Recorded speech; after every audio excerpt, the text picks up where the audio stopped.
Meron bang sign of the cross? Tingnan nga natin, kapatid na Luz, pahanap mo nga sa computer kung ano ang sasabihin ng computer. Opo, hanapin natin ang sign of the cross sa English Bible, sa Douay Rheims version, from Genesis to Revelation. Result, no word or phrase found. Kung nakikita mo yan, kapatid na Alberto, yung Douay Rheims version ng Biblia, yan ang Bibliang Katoliko mismo. Yan ang ginagamit ng Katoliko, kaya dyan natin hinanap. Yung palang sign of the cross, wala pala sa Bibliang Katoliko mismo eh. E tignan naman natin sa ibang Biblia. Sa lahat na ng Bibliang Ingles, meron bang tinatawag na sign of the cross, kapatid na Luz? Hanapin po uli natin in all English translation.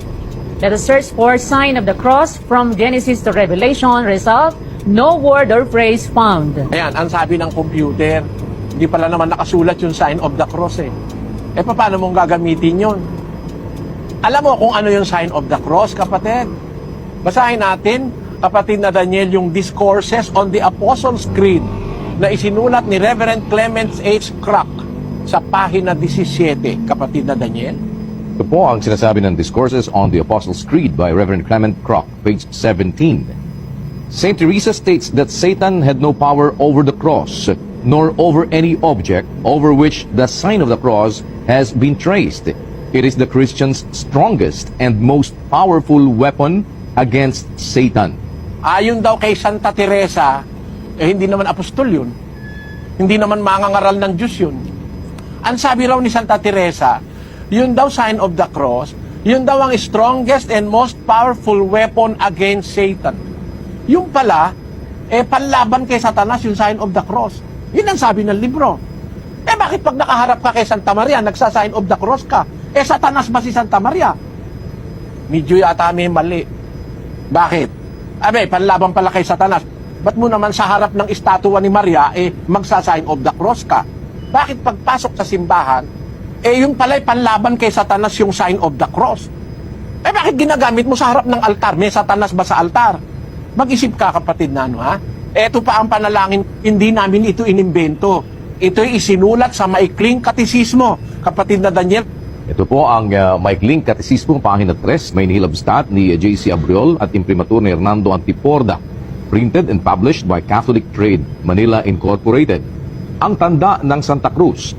Ang tanda ng Santa Cruz ang ipag-adyam mo sa amin, Panginoon naming Diyos, sa mga kaaway namin. Ang tanda pala ng Santa Cruz, pang-adya sa kaaway. Magkapareho. Yung sinasabi ni Santa Teresa raw, na yun ang pinakamabisang panlaban kay Satanas, dun sa Apostles' Creed, at dito naman sa katisismo ni Hernando Antiporda, yung palang tanda ng Santa Cruz, o sign of the cross, pag-aadya sa kaaway. Kung pag-aadya sa kaaway, mananalangin ka sa Diyos, ba't ka naman gagawa ng sign of the cross? Bakit pagkakain bago dumulog sa lamesa, nagsa-sign of the cross? Pang-adya pala sa kaaway, kaaway mo ba naman yung pagkain? At meron pa ako nakikitang pagkalma, nakasakay sa jeep o sa bus, nung nagbubusak, nag-jeep, pag natatapat sa simbahan, nagsa-sign of the cross.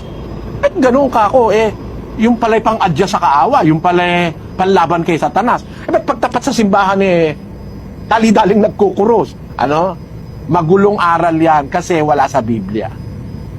Mag-isip ka, kapatid. Hindi naman sa akin galing yun galing sa libro nyo. Kaya ko naman kinuha sa libro nyo ang sagot dahil wala naman kasi sa Biblia. Di ba? Kasi hindi nakasulat sa Biblia na pag nananalangin, mag-sign of the cross ka. Wala nun. Wala nun sa Biblia. Di hahanap ako ng ibang impormasyon. Nakita ko sa librong Katoliko, yung palang sign of the cross, pang-adya sa kaaway, panglaban sa kaaway, at pinakamabisang panlaban kay Satanas. Sabi ko, may mali. Mali talaga, kapatid.